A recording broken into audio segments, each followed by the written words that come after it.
Alors, on va partir sur un principe de vlog pas édité, parce que ça m'amuse et que je serais peut-être content d'avoir toutes les infos après coup. On est le mardi 21 juillet. On a bien avancé sur la partie basse déjà. Là, je suis venue aujourd'hui parce qu'il y a l'entreprise pour enlever la cuve de gaz qui est dans le jardin. Et donc je vais en profiter pour bosser sur la maison. C'est pas au programme du jour. J'ai le choix. Soit je m'attaque encore aux lattes dans la cuisine. Mais j'en peux plus des lattes de la cuisine. J'ai fait ça tout dimanche. Je sais que les vis vont être grippées. Je sais que je vais devoir me battre avec le pied de biche. Il fait chaud. J'ai pas envie. Et en plus, je sais que j'ai tendance à, du coup, pas me mettre très safe sur l'escabeau quand je tire avec le pied de biche. Donc, je préfère ne pas être seule quand je le fais. Donc, je pense que ce que je vais faire aujourd'hui, c'est que je vais aller voir à quel point est-ce que c'est facile ou pas d'enlever les revêtements à l'étage. Parce que, au final, je pense que c'est par ça qu'on va devoir commencer pour faire les travaux après des professionnels. Parce que en bas, la première chose à faire, c'est de péter le mur. Et l'entreprise qui doit péter le mur porteur est pas là jusqu'en septembre. Alors que celle qui fait le reste des rénovations serait chaud pour commencer bientôt.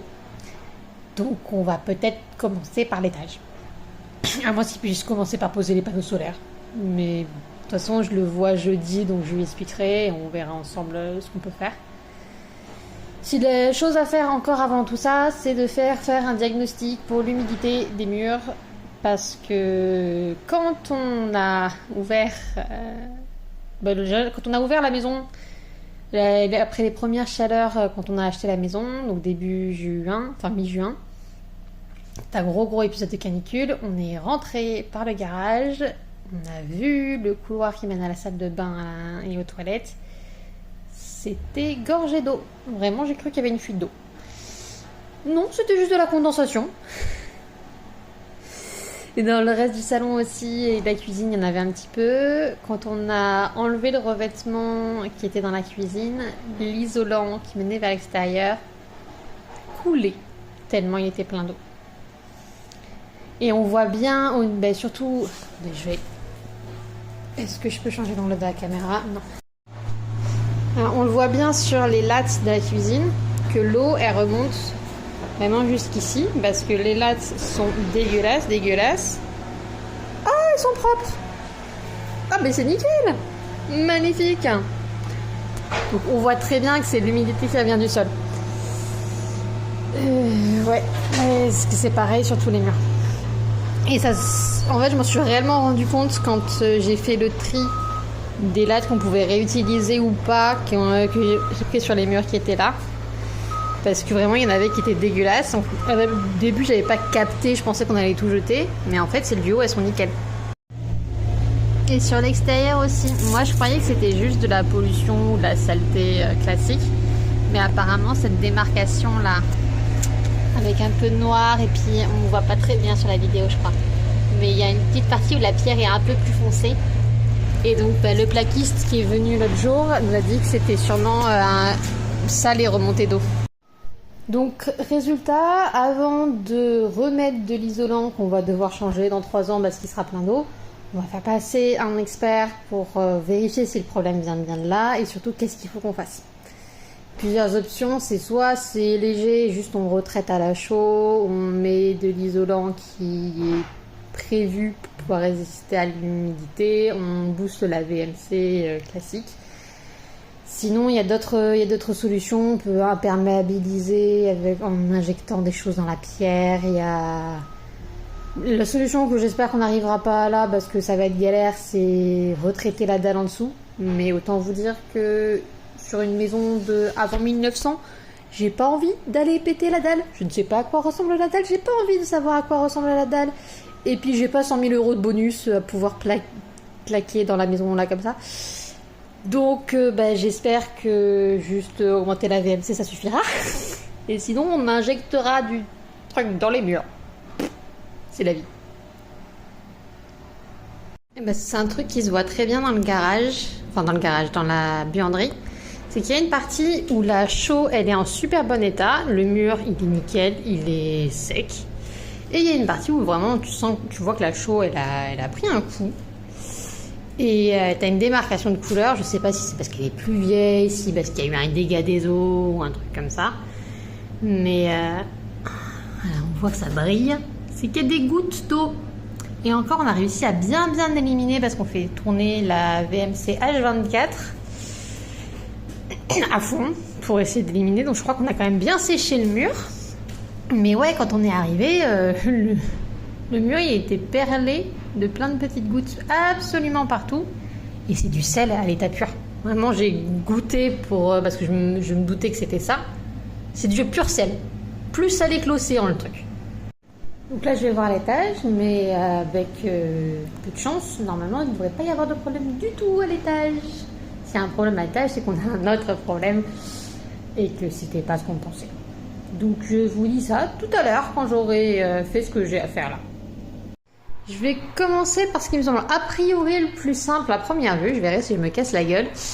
Dans la chambre avec le balcon, c'est des lattes. Donc avec un peu de chance, je vais avoir juste besoin d'enlever les vis sur le côté et après je vais pouvoir déclipser tout gentiment. Et au moins je verrai à quoi ressemble le mur derrière. Il n'y a que le fait qu'il y a un radiateur sur le chemin. Donc on verra bien. Je vais peut-être commencer par ce côté-là hein, parce que je vais, avant de me casser la gueule sur le radiateur, je vais voir ça. Une chose dont j'ai pas encore parlé, c'est l'ancien propriétaire qu'on nommera Bob pour Bob le bricolo. Parce qu'en vrai, genre déjà chapeau, parce que je pense qu'il a rénové la maison à peu près tout seul. Il a refait l'isolation du toit, il a posé ces magnifiques revêtements dans la cuisine qui respiraient pas. Non mais en vrai par contre c'était quand même bien posé. Moi je tiens mon chapeau. On a beau le maudire très très fort quand on essaye de défaire ce qu'il a fait, mais ça tient très très bien ce qu'il a fait.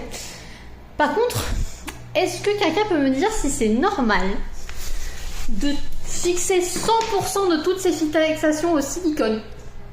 Parce que je trouve qu'il y a quand même beaucoup de silicone partout dans cette maison. Je pense que le gars, il avait accès à une source infinie de silicone. Il a siliconé tout. Typiquement, je suis pratiquement sûre que c'est lui qui a fait l'isolation des chambres à l'étage. Là. Donc, c'est un petit isolant, pas assez isolant pour ce que nous on veut. Parce que nous, on veut une classe énergétique A, parce qu'on est trop des bobos. Mais typiquement, c'est fixé au scotch marron. Je sais pas si c'est très la logique. On a encore du magnifique papier peint. J'en connais un qui va être content. En vrai, par contre, je le trouve vraiment joli. Mais on va devoir l'enlever. Dommage. Sinon, pour l'instant, c'est cool. Les vis se défont bien. Elles sont en super état. On va pouvoir les réutiliser. Les lattes s'enlèvent bien. C'est juste que j'ai pas commencé du bon côté. Et du coup, c'est difficile à enlever. Donc, je repars de l'autre côté. Mais ce coup-ci, je vais pas me faire chier. Je vais enlever tout ce que je peux enlever autour.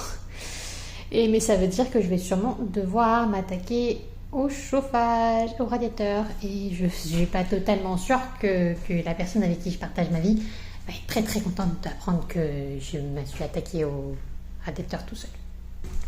Parce que lui, il avait galéré quand il avait fait celui de la cuisine. Mais tant pis, on va tout casser. Bon, mon aventure de radiateur. Après 3 tutos YouTube, un pour comment est-ce qu'on fait pour démonter un radiateur, un deuxième de dans quel sens on tourne les vis d'un radiateur, parce qu'on dit sens horaire sans sentier horaire. Mais oui, mais il faut que je le regarde dans quel sens. Parce que la vis, genre, elle la regarde comme ça ou je la regarde comme ça? C'est pas si évident.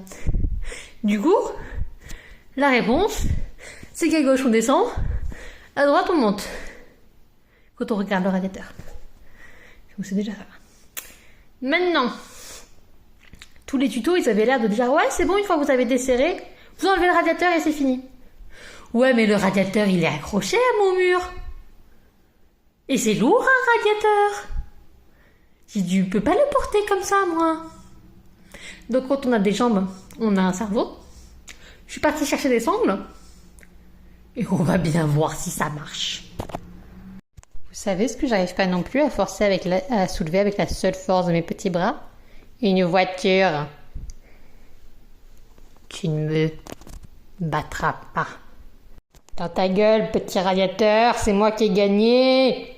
Note à moi-même, les prochaines fois que je enlève un radiateur, je mets des chaussures de sécu.